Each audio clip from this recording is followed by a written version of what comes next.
Okay, so hey everyone, and I hope that you are all doing great. Well, first of all, I sincerely apologize for the delay in recording of this lecture.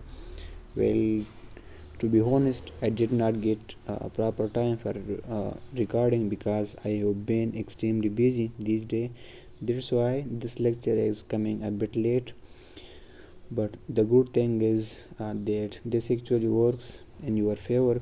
Now you will have more time for back testing, uh, and more time for the review of the previous lectures, and more time to watch them again and again until everything become clear. Okay, so before we go deep into today's lecture, let me quickly remind you what we have studied so far in this mentorship. So up till now we have covered almost everything you need to know as a CRT trader, and we studied the 5 p.m. model and its turtle soup entry time. Then we moved to 1 a.m. model. After that we have covered the 5 a.m. model, and then we study the 9 a.m. model along with its turtle soup or entry time. So step by step we learned each model, each candle timing, and each candle entry window, and that is exactly what makes this mentorship simple and powerful. And of course we have studied the 8 p.m. range model, which is actually my personal favorite model. Why? Because it delivers almost every single day, and it gave us daily setups. So if you give it proper time, and if you seriously backtest it, I promise you that you won't need anything else. But remember what I always say: don't trust me, backtest it. Your backtesting will give you the answer.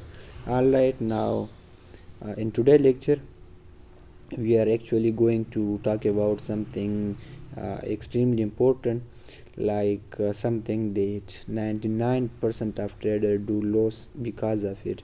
So today we are going to talk about how to frame higher time frame buys. So if you remember earlier in the mentorship, I talked about bias and how to understand order flow, but at that time I told you that we would dedicate a separate lecture to higher time frame bias and order flow. So this is that lecture, and I want you to watch this very carefully. After watching this lecture, you honestly you won't need anyone else to tell you the market direction, and you will be able to frame your own bias and understand where the market is likely going. So watch it carefully, and if you don't understand it for the first time, watch it again and again, because this mentorship is extremely powerful. Sorry, this concept is going to be extremely powerful, and it will be very helpful to you in framing your higher time frame buys. Now remember this: 99% of stop loss happen because traders don't know the buys on that day. And if you know the direction of your market, you know where price is most likely going, then half of your problem is already solved. After that you just need the right entry timing, and I have already given you that time through these models which we studied in this mentorship. So understand this very clearly, that bias is everything, and before entering any trade your bias should be clear. Now let's come to the main point. One thing you must always remember is this: the market always moves from internal liquidity to external liquidity.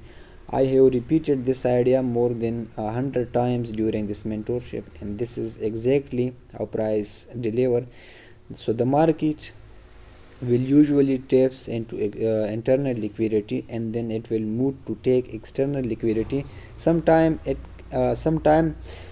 can also move from external to internal, but the idea is the same: liquidity delivers price. All right, now internal liquidity can appear in different forms, such as rejection block, order block, fair value gap, FVG, vacuum block. breaker block, mitigation block. Now you will often see that the market taps into one of these internal liquidity area and then it's continue, so it's move toward external liquidity. Now let's understand external liquidity. So external liquidity is simple: high or low. Alright, it can be previous month high, it can be previous week high, it can be previous day high, any old high, any old low. Alright, so basically any visible high or low in the market on your chart become external liquidity. So in a bullish scenario, the market will usually taps into some internal liquidity first, and then it will move upward to take external liquidity, meaning high. Now let's talk about how to frame your buys. So your first step should be always be to go to 3-month time frame. Alright, so once you open the 3-month chart, simply look at the market and ask yourself, where is the market right now? Alright, then identify whether the nearest internal liquidity or external liquidity is, then mark it. For example, if the nearest liquidity is a fair value gap, then mark the FVG is your internal liquidity, your key level. Alright, once you mark it on the 3-month time frame, the next step is to move down to monthly time frame. Now look at the same area again at monthly time frame and analyze it. Check it if there is internal liquidity near the zone you marked on the 3-month time frame. So if you see any internal liquidity slightly above or below that marked zone of 3-month time frame, market as well. Sometime the market will only slightly move above or below your zone, and it will only appear as a wick on the higher time frame. That's completely normal. I will show you some example of this on the chart.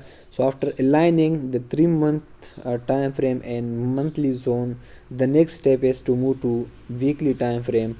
So on the weekly chart, again find the nearest internal liquidity near the monthly zone and align it.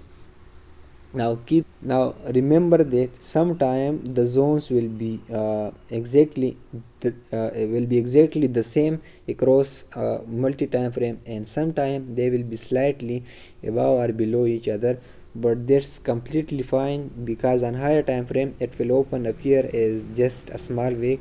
So once you align it with the weekly, then move to the daily time frame and repeat the same process. Now find the internal liquidity that align with your monthly and weekly zone, then move to H4 time frame and once again refine the zone by identifying the nearest liquidity. By doing this process, you are basically aligning higher time frame with the lower time frame, and in the end you will have a refined zone that is respected across 5-6 time frame.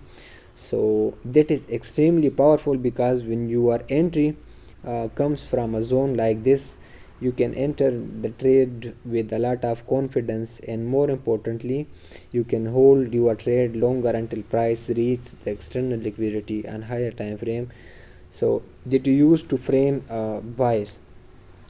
Now always remember this rule excuse me, the higher the time frame, the higher the accuracy. This is exactly how I personally frame my bias and order flow.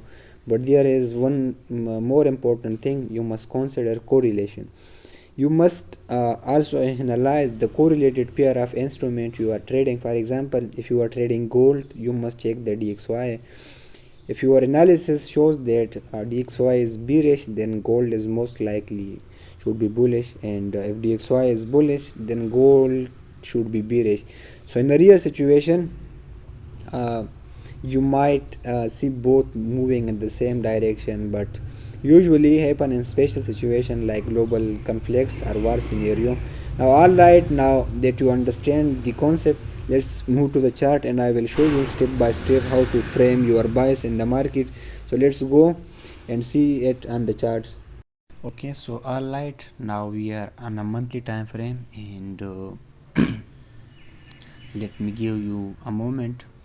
So pause the chart and tell me, what do you see? Alright, here you can clearly see the 3 month CRT. You can say we are a CRT trader. So first you will notice this CRT. After this, our first task will be we have to mark the nearest internal liquidity. So here we have FVG on 3 month time frame. So once we mark that internal liquidity, then we have to shift into monthly time frame. Let's shift into monthly time frame. So on the monthly time frame, below that mark FEG of 3 months, we have an FEG which is you can say we test it alright. So you will keep the 3 month charts on the same zone, and here we have a breaker block as well. You can say this a breaker block. Alright, I will remove it. I will keep that mark zone. Now after the monthly time frame, and the monthly time frame, here we don't have anything special. You can say a breaker block. Now after the monthly time frame, we have to shift into weekly time frame, because we have to align this zone together. So on the weekly time frame, you can say here we have in order block.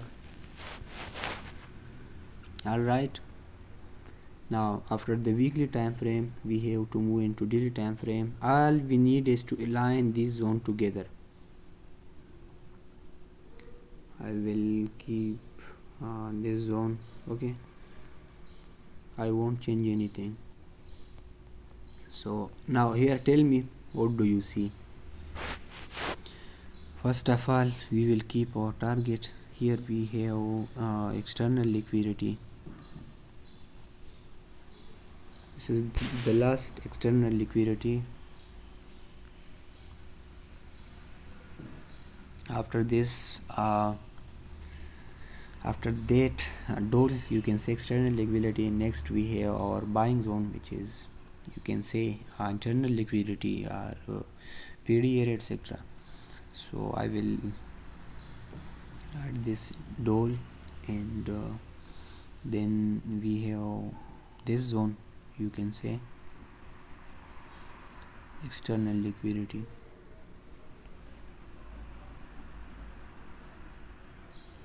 Now here the best part is here.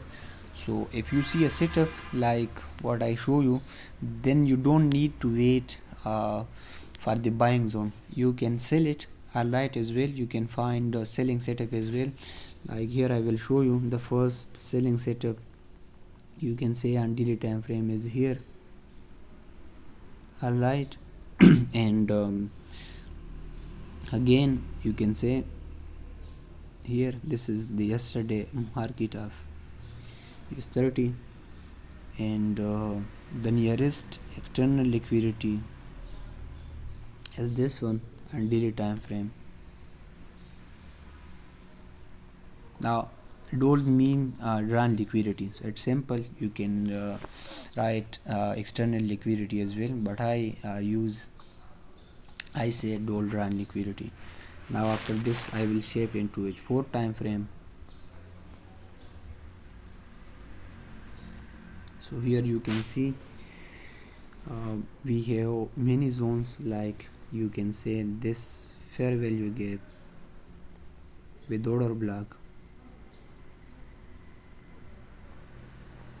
Alright, and if you point today selling setup, like I will personally try to get a selling setup. Let's suppose this candle close like that, and then we have here this fair value gap. So if I get selling confirmation, like if the market goes up and take this candle CRH, then here it gave us selling confirmation, then my first target will be this order block.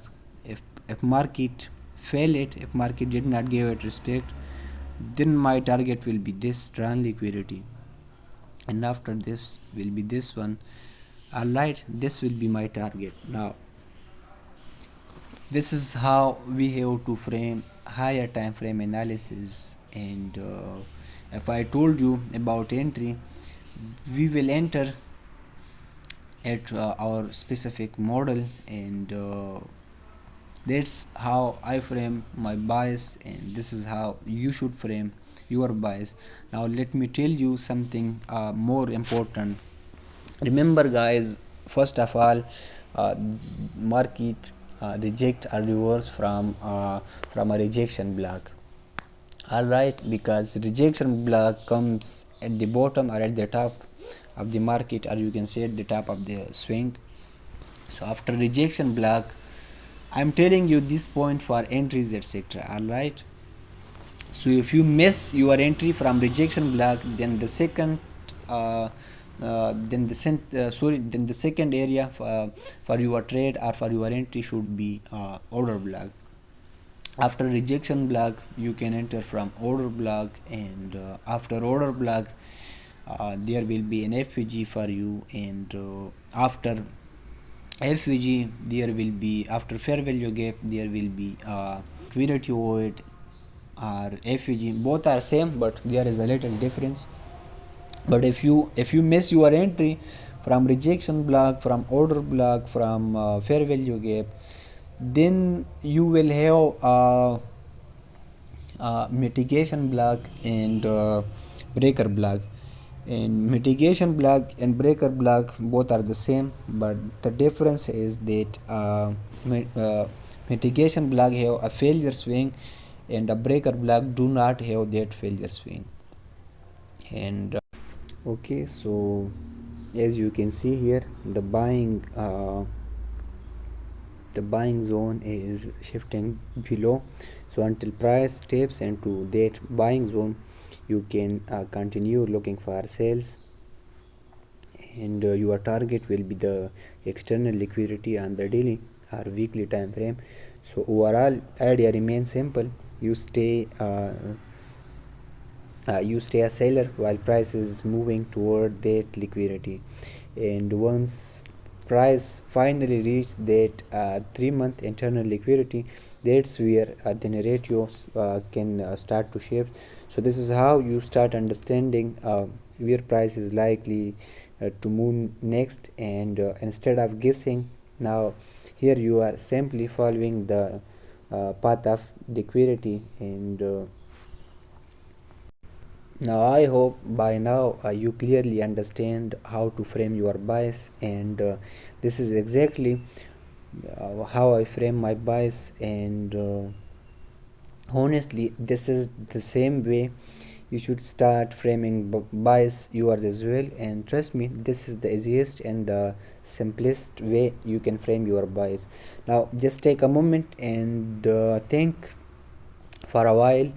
Here you are aligning multiple time frames with each other, and when the higher time frame and lower time frame are moving in the same direction, imagine the level of accuracy and confidence you can have in your trades. And the best part, if you get an entry on a 4 time frame, you can confidently hold their trade until price reaches a weekly or even a monthly internal or external liquidity.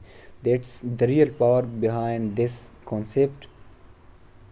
Alright, so the market usually moves from internal liquidity to external liquidity, and when you keep this idea in your mind, you will also start spotting opportunities for one to high quality swing trades. Now I want you to go to our telegram group and review all the trades I have shared there.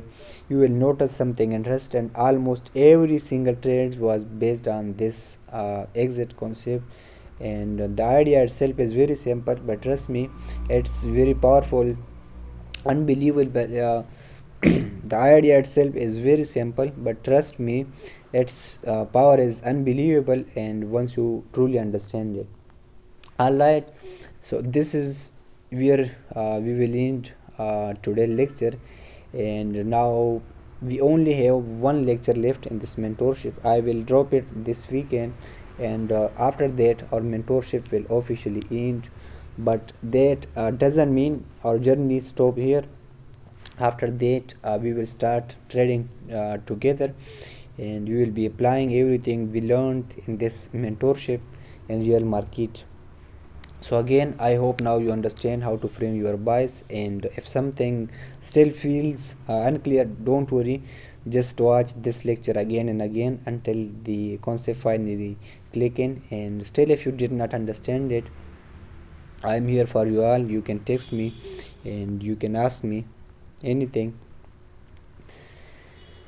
Okay, so here we end our lecture. Have a great day, and see you soon in the next lecture.